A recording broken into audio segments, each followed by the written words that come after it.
Hello everybody, this is the iFan channel here, and today I'm actually going to go to Sarajevo, and then tomorrow I'm going to go to Belgrade, and then in 3 more days I'm going to Macedonia. Basically, this is the very last train or bus that goes before like 9:15. Basically, any train after this would come at least 9:15 or later, with some coming during the evening, and actually one in Romania going during the night. Basically, as you can see, it's now 5:50 a.m. I do have to wake up quite early today at like 5 o'clock a.m. to actually catch the 6:30 bus, train to Sarajevo. So I'll see you guys at the train. I'm currently at the train station now, waiting for the train, and over here is my ticket. Unfortunately, unlike in Western Europe or even parts of Central Eastern Europe, you do have to print the tickets at the station, even if you buy it online, or else the train would not accept you. And also, unlike many stations in more developed countries, you can't even tell when the next train would arrive. You basically just have to ask. And in fact, there's basically no machines except maybe computers for those walkers, yeah. So you can't really tell what platform it will be on unless you ask them specifically. Basically, the people either waiting for the train or in the service desk. So that's kind of unfortunate in Bosnia's world, but in reality, that's what you have to deal with in these type of countries. And after several minute wait, I finally made it on the 6:30 train to Sarajevo. Basically, despite the fact that the train stations look quite ancient, basically 20th century-esque. Basically, the trains quite look modern. Basically more like a 21st century train rather than like say 20th century, as this is definitely for sure at least electrified or runs diesel rather than steam locomotives. Basically, I'm now halfway from Mostar to Sarajevo, and as you can see, I do think I'm stopping by a station, but judging by the scenery, it is absolutely spectacular in Bosnia. Basically kind of like an underrated Switzerland, but without much infrastructure, because I kind of struggle to even get LTE, let alone 5G in this area. But as you can see, it is absolutely stunning. I just hope the weather is a bit better, but nonetheless, you can actually see the stunning scenery over here in Bosnia. After about 2 hours, I finally arrived in Sarajevo, which is the capital of Bosnia, which immediately looks like any decaying Eastern Bloc city. Basically, as you can see, there is actually a tall skyscraper, which is actually in a modern era, but you do see a lot of commie blocks around here as well. So why not, I'm just going to look for somewhere to eat.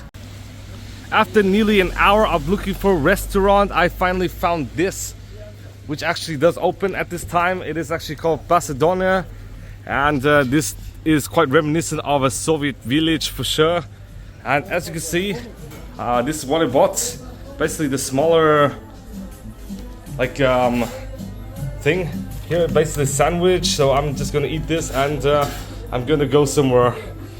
I don't know what to do in Sarajevo anyways, so whatever. After eating a relatively affordable brunch, I am in this laundry, which is actually Magic Wash, basically one of the best in Sarajevo.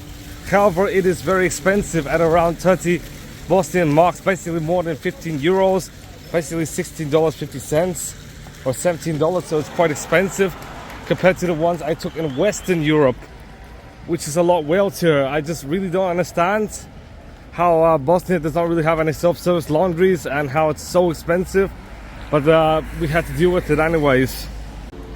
Basically, now I'm actually gonna head to the first museum, and then at 5 p.m. I'm actually going to eat. Who knows if I need to exchange more currency, because I don't really have much cash remaining, only enough cash to basically stay at the hotel.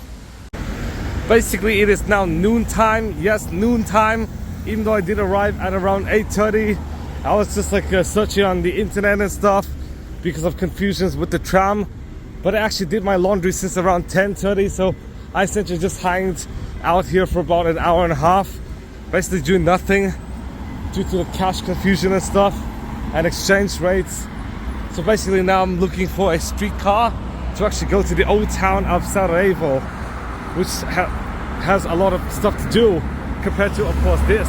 which obviously doesn't have anything except the Museum of Bosnia and Herzegovina. So when I'm gonna see you guys when I'm on the tram. Basically after a few minutes of waiting, I'm finally in the streetcar here, basically the tram, and here is the ticket. I did have to pay by cash unfortunately, but as you can see, okay, there is actually a machine unlike in Vietnam. Basically I just have to put it like this. Basically put it like this and it will go in and go out again. I'm sorry if I'm a bit confused. I've not been to Sarajevo for years already. After a while I finally arrived in the Old Town of Sarajevo. Basically there are a lot of attractions here, unlike the other part where there are essentially no attractions except for the Museum of Herzegovina. Basically this is what the area looks like. I did buy some train passes. And I do believe this is one of the minarets of like a bell tower of some sort. Basically instead of old drab Soviet communist blocks, this is essentially reminiscent of a Muslim town center, especially in Bosnia. And there are a lot of stray cats just like in Montenegro, as well as Mostar. And over here is the Gazi Husrev Beg mosque. It would actually close in about 3 minutes and it would actually reopen in 1.5 hours, but over here it is. Basically this is what the mosque looks like. I'm not sure if we could actually go in, but basically over there is a minaret, and this is what the mosque looks like. Basically quite cool, just like in Mostar, but there's actually another mosque next door anyways. Well, unfortunately these are the hours here, so I'm going to return in about 1.5 hours essentially. Even though on maps it does say close at 12:30, in reality it actually closes at noontime. Basically here it is, the mosque. I'm actually going to look for another mosque now. And if you want to know the fun facts, this is actually the museum, not another mosque. Even though it kind of looks like a mosque, but it is actually a museum. Basically this building was actually built in 1537 by the Bosnian Sanjak Bey Gazi Husrev Beg, and in this museum you would actually see details about his life as well as even the mosque itself. So basically I do have to buy tickets. Okay guys, I just bought the ticket to the mosque, and over here is what the mosque looks like. Basically you get the tickets for both the mosque and museum for about 5 Bosnian convertible marks, basically about 2.5 euros, a bit more than 2.5 euros, but here it is. Basically it does show the designs and stuff, and in here it would actually show Gazi Husrev Beg's family tree, basically starting from I believe his grandparents to his parents to him, and then it will show the timeline as well. Basically Husrev Beg was actually born in Greece, and then around 1530 he actually built the mosque. Basically he died in 1541, and the mausoleum situated in the courtyard of the mosque actually houses his tomb, so maybe we get to see his tomb sometime soon. Basically it even talks about the WWI. I'm sorry if I cannot pronounce it, but here are some of the neighboring buildings to the mosque or immediate surroundings, including the clock tower. Yes, the clock tower as well. I believe this is actually the madrasa, the current building we're at, but I'm not sure. And over here I do think is one of the fountains or pavilions, and this is for sure a fountain. Basically either near the mosque or near the madrasa which we're currently at. And over here it does show the madrasa and the people who completed it. Basically many of them were actually born in the 19th or even 20th centuries. Here are some more ornaments. And if we were to go in here, we would actually see basically mathematical tools used to calculate certain things, such as the quadrant over here, and here are some more quadrants, and here are some more mathematical measuring tools here. And during the 90s, during the Bosnian War, of course, there's extensive damage. Basically, the dome and the side walls, as well as the surrounding buildings, are damaged from the Bosnian War, and here is the carnage caused by the Serbs and Croats. And fun facts, there are actually 2 madrasas for males and for females. but I'm still really confused here. So I'm just gonna leave the museum now and wait for the mosque to reopen, because it's now prayer, so of course the mosque is now closed. Now it's about 1 p.m, so there's of course prayer and the sound actually. So basically the mosque is closed at the moment until 1 more hour later. I'm now very close to Bascarsija. Over here it is basically the main market square of Old Town Sarajevo, and basically you do see a minaret as well as another, basically the two mosques in the vicinity. So why not, I'm just going to explore the main square and going to talk about the main square for a bit. Basically this so-called Bascarsija is actually the bazaar, basically just like in Mostar where we actually saw a bazaar, and essentially is a historical and cultural center of the city. Basically this is the very center, and it was actually built in the 15th century when Beg actually founded the city. Basically this was actually built in the 15th century, so you do see some stores and stuff, as well as two different mosques here. And yeah, of course there are lots of pigeon birds, just like in Plaza de Catalunya in Barcelona, Spain. But I'm actually going to tour around this city center. Basically Bascarsija is actually a Turkish word. Basically at the center of the Bascarsija is actually a wooden structure called the ZFBH, which is actually a wooden fountain built by Mehmed Paşa Doner Grbavica in 1753, and it was relocated by the Austrian architect Alexander Vitek in 1891. And basically, if you were to drink water, according to legend, you would actually return to Sarajevo someday. I'm basically in the bazaar now, one of the parts of the bazaar, and here are some of the shops and stuff. They also sell pottery as well as even vases and stuff, artwork here. Basically embroidery and stuff, jewelry, essentially everything, just like the one in Mostar, as well as even ammunition. But I'm trying to find the Bascarsija mosque to show you guys, but I seem to not be able to find it. And I actually found it. This is actually the Bascarsija mosque. Unfortunately I could not speak in there and I do have to take my shoes off. This mosque actually opened 3 years ago, but was actually built in 1528, 1527. Basically renovation did take place and therefore was reopened like 3 years ago.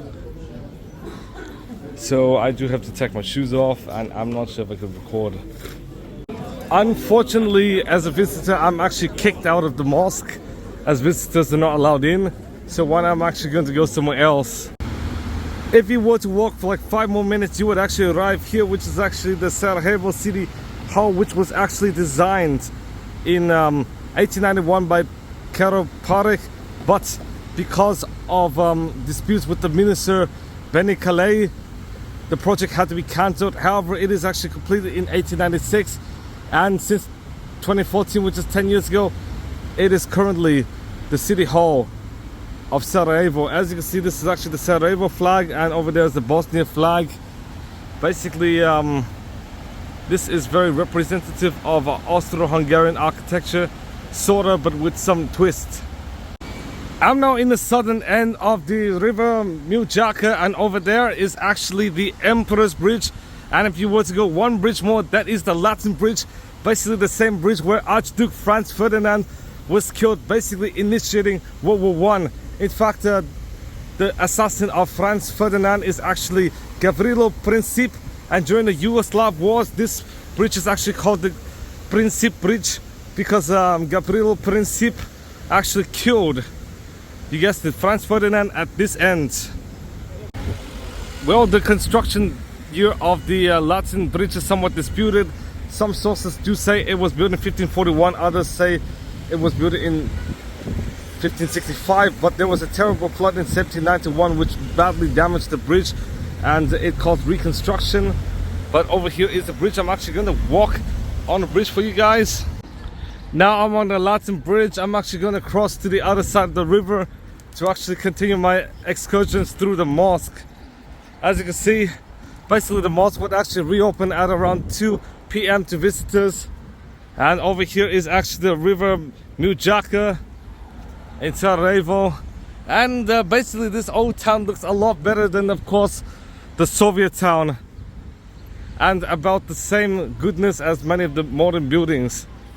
And then you presume around this spot was where Archduke Franz Ferdinand was killed by Gavrilo Princip, who did spend time in prison after the assassination. I'm now back in the old town, and as you can see, there's actually a Roman ruins-like feature called Taslihan. And let me describe what it is. Basically, the Taslihan was built in 1543 as a hotel during Sarajevo's great expansion. It suffered several fires until its last fire in 1879, where remnants, of course, removed in 1912, except for these. Basically near this restaurant, which is called Bezistan, there's actually a water fountain beneath the inn, and basically this hotel would accommodate 90 guests if it still exists. But over here is actually Hotel Europe. I'm really sorry if I called it Bezistan a restaurant. It is actually a whole damn mall in there. It's the shopping center, or an Indo bazaar essentially. So now, why not? I'm actually going to go to the Beg Mosque. I now just returned to the mosque, and over here is the aforementioned fountain from the museum. Basically, this is located in the mosque side, and over there is actually the clock tower of the Sarajevo, which is actually the tallest clock tower in all of Bosnia. It is about 30 meters tall. It was first built during the 17th century, but it was destroyed several times after several fires. And also, fun fact about this clock actually does show lunar time, which the hands indicate 12 o'clock at the moment of sunset, basically the time of the prayer. And a caretaker actually does set the clock's time manually every day. So basically, you cannot really trust this time to see the real solar time, because this is actually lunar time.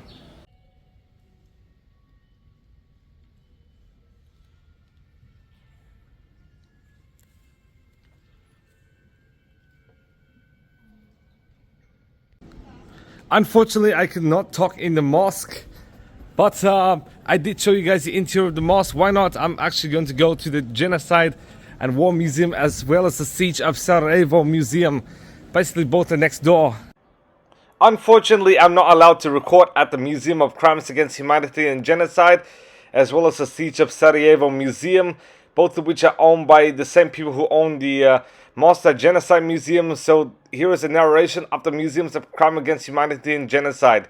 If you could see the red part, that actually shows Srebrenica, whilst the other two shown here, Radovan Karadzic and Ratko Mladic, were tried for war crimes due to their involvement in Srebrenica, as they invoked a genocide against Bosniaks in a UN safe zone. Over here would show a mass grave as well as a UN peacekeeping uniform. Over here will be a typical prison in Bosnia during the Yugoslav wars in the 90s. Now, due to the wars, landmines are still plentiful in Bosnia, and removing mines is a priority for many, as touching on undetonated landmines could lead to serious implications, just like what you see in Cambodia. As you can see in the bottom is a magnetic tool used to detect mines. Now, as you guys know, Slobodan Milosevic was wanted for war crimes and genocide by the ICTY, which is the International Criminal Tribunal of Yugoslavia, but did suffer a heart attack and died during his trial. Now, I'd show you guys a map. Now you guys can see many of the children did suffer from the war crimes committed. And lastly, in this museum, over here is a diagram of the camps in Bosnia. I just left the Museum of Crimes Against Humanity and Genocide, and let me tell you something. This museum is essentially the same as the Mostar Museum, but there's some differences. Mainly the fact that it does include some stories from Sarajevo rather than Mostar itself. So that's the difference. Unfortunately, video is not allowed in this museum, but I'm actually going to show you guys some pictures, yes, and then I'm going to narrate it. Basically, this museum is quite inspiring, but I do have to go to the tram to actually get my clothing, so it's kind of raining now. Now, due to the fact that Sarajevo Siege Museum is mostly similar to the Genocide Museum in layout, I'm only going to tell you a brief excerpt of the Sarajevo Siege, which lasted 1425 days between 1992 and 1996, and which killed 11,540 innocent civilians throughout the city. Not only did 11,540 die, at least 300 shells were hit in Sarajevo daily, and the UN had to intervene when Sarajevo was close to starvation in 1993 by providing humanitarian aid at the airport and providing a supply chain tunnel to give out food to the Bosniaks. 12,000 flights through 20 different countries were also provided. By the time the siege ended in 1996, NATO launched airstrikes against the Bosnian Serbs, which forced them to sign the Dayton Accord and end the siege. The motive of the siege was to crush resistance not only in Sarajevo but also in other parts of Bosnia as well. Once the Serbs occupied the city, they imposed a total blockade and blocked access to food and basic necessities for many Bosniaks. And here I'll show you guys some of the pictures, first-hand testimonies and stuff. So stay tuned. It is now extremely rainy. I'm currently on the tram, basically the streetcar, and I'm going to go to the laundry to get my clothing. And basically it's so damn raining, I might not be able to go to really any museums, and also I woke up quite early as well. So here are some of the places I've missed. Basically the Yellow Fortress, which is a bit far away, Town of Hope, Avaz Twist Tower, the gallery basically from Srebrenica, Sacred Heart Cathedral, which is near the siege, the War Childhood Museum, National Museum, and Vjecna Vatra. However, I'm gonna think of eating at Inat's Kucha. Okay guys, I just got my laundry. Now I'm heading towards the hotel, which is actually near the cathedral. So I might be able to go to the cathedral tonight.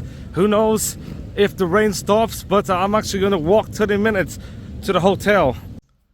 After about 30 minutes of walking in total rain, I finally arrived in my hotel. I'm actually going to drive for a bit, and then I'm going to go to the restaurant and eat. And then I'm going to go to the hotel once again.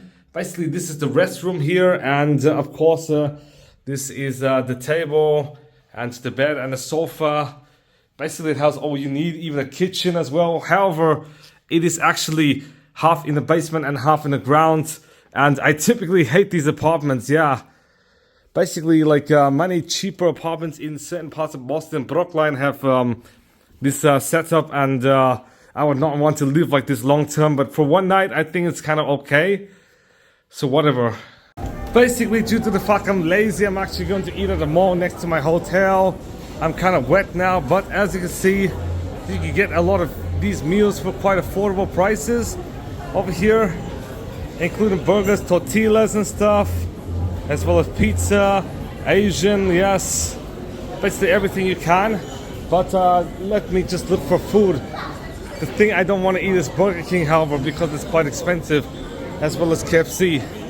Now I looked all over the food court, and due to the fact that Bosnia is actually a Muslim country, I decided to eat here, which is actually Torpedo, which is rated 3.9 stars, which is still better than many of the other fast food restaurants, some which are actually hilariously rated like 1.9 on Google, which is hilariously low. Basically, after several minutes, my meal arrived. I actually paid 13 marks, which is about $7-ish, something, $7.30 or something. But here's my Coke. I'm actually gonna drink some Coke as well as fries. And this is actually a wrap or something, actually halal wrap. Basically, this is my second time eating halal today. Basically, I ate a doner like during the morning when I first arrived in Sarajevo. And yesterday I actually ate a Bosnian cuisine. So I'm actually going to eat, and then I'm going to see you guys at the hotel. Okay guys, I'm now going to sleep. So thank you guys for watching. Please give a big thumbs up, subscribe for more videos. Basically, I did have to rebook a bus ticket from Sarajevo to Belgrade due to the fact the Transprodukte actually goes on the 28th rather than the 27th. I did not read the fine print correctly, so therefore I did have to rebook. And I'm thinking of filing a chargeback form with the bank, because basically this Transprodukte, the bus actually does not refund if it is past like 2 days, 48 hours, so you have to file a charge back. But if it's more than 48 hours, then they do allow 80% refund.